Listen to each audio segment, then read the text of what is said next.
তোমাকে ঘুরতে নিয়ে যাব সাইকেলে করে। সাইকেল নিয়ে? সাইকেল নিয়ে তোমাকে সাইকেলে করে অনেক দূর ঘুরতে নিয়ে যাব।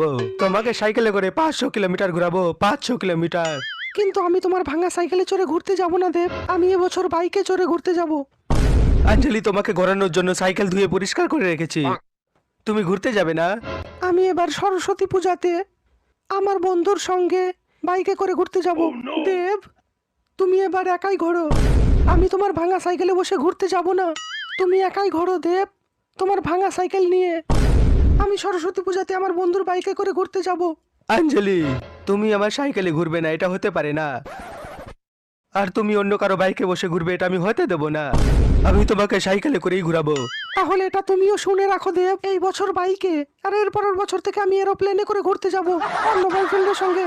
আর দুদিন পরেই সরস্বতী পূজা, তুমি সেদিন শাড়ি পরবে, আমি তোমার শাড়ির কুচি ধরবো।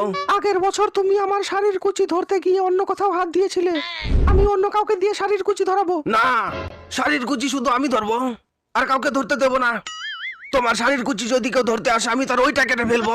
কাজল, এই হাত শুধু শাড়ি ছেড়ে দিয়েছে, কুচি ধরা বলেনি। যদি কেউ তোমার শাড়ির কুচি ধরতে আসে, তাহলে কুচির বদলে তার বিচি ফাটাবো, আর সবার আগে বিচি তারই ফাটাবো যার হাতে শাড়ির কুচি থাকবে। বিচি কেটে ফেলবো, বিচি।